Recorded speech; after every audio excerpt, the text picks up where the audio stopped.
Hello दोस्तों, मैं हूं अजीत और आप सभी का बहुत बहुत स्वागत है हमारे YouTube channel Ajit technical help में।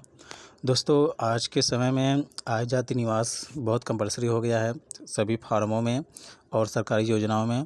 कुछ लोगों के मन में ये दुविधा है कि आय जाति निवास हर साल बनवाना होता है, तो कुछ लोगों को ये पता है कि आय जाति निवास 3 साल के लिए केवल मान्य होता है।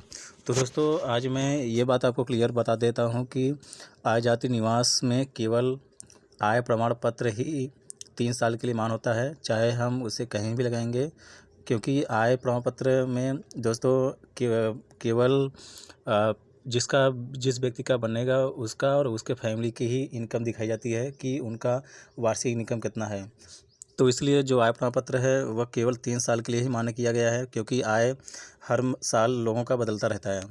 तो दोस्तों, ये बात क्लियर हो गई कि आय प्रमाण पत्र केवल 3 साल के लिए ही मान्य होता है। अब दोस्तों, मैं आपको यहाँ पे दिखा भी देता हूँ कि आय प्रमाण पत्र ये मैंने ओपन किया है। यहाँ पे आपको साफ साफ दिखाई दे रहा है, यह प्रमाण पत्र जारी होने की दिनांक से 3 वर्ष तक, और यहाँ पे लिखा है मान्य रहेगा। यानी कि यहाँ साफ साफ लिखा है कि यह प्रमाण पत्र यानी कि आय प्रमाण पत्र 3 वर्ष तक के लिए ही मान्य होगा। अब दोस्तों, हम देख लेते हैं कि जाति प्रमाण पत्र दोस्तों, अगर हम ओबीसी कैटेगरी के हैं तो अगर जैसे हम किसी सरकारी नौकरी के लिए लगाते हैं, वो भी उत्तर प्रदेश की या केंद्र की, तो किसी सरकारी नौकरियों में नया मांगा जाता है। अगर नया मांगा जाता है तभी नया लगेगा। अगर नहीं मांगा जा रहा है तो 2015 के बाद से जितने भी जाति प्रमाण पत्र जारी हैं सभी मान्य होंगे, चाहे वो पेंशन में लगाने हो, चाहे वो किसी भी सरकारी योजनाओं में लगाने हो। अगर और जो एससी कैटेगरी के हैं उनको नया नहीं देना पड़ता, उनका पुराना भी चलेगा। 2015 के बाद से जितने भी ऑनलाइन बने हैं सभी मान्य होंगे।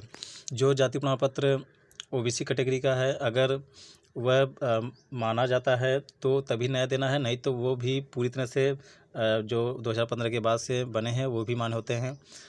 अब दोस्तों, निवास प्रमाण पत्र की बात आती है तो निवास प्रमाण पत्र कहीं कहीं लगता है। यह लोगों के मन में ये रहता है कि निवास प्रमाण पत्र भी हर जगह लगता है, इसलिए लोग उसको भी बनवा लेते हैं। तो निवास प्रमाण पत्र अगर आपका 2015 के बाद से जो ऑनलाइन बना है वह है, तो वह आपका हमेशा हर जगह मान्य होगा, आजीवन मान्य होगा। जब तक कि हम अपना एड्रेस चेंज नहीं करवाते हैं तब तक वो निवास प्रमाण पत्र हमारा मान्य होगा।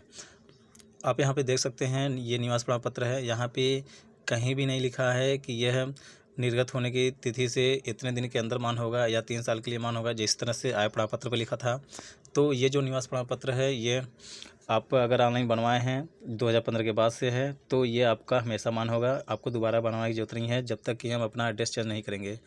तो दोस्तों, ये बात क्लियर हो गई कि आय प्रमाण पत्र केवल 3 साल के लिए मान्य होता है। जाति और निवास अगर आपका नया ऑनलाइन है, जो ऑफलाइन बनते थे उसको छोड़ के ऑनलाइन है, तो वो मान्य होंगे हमेशा।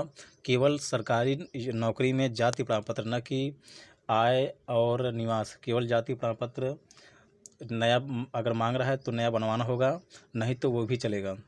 और सबसे पहले सरकारी नौकरियों में आय प्रमाण पत्र नहीं लगता, उसमें केवल जाति लगते हैं और निवास लगते हैं।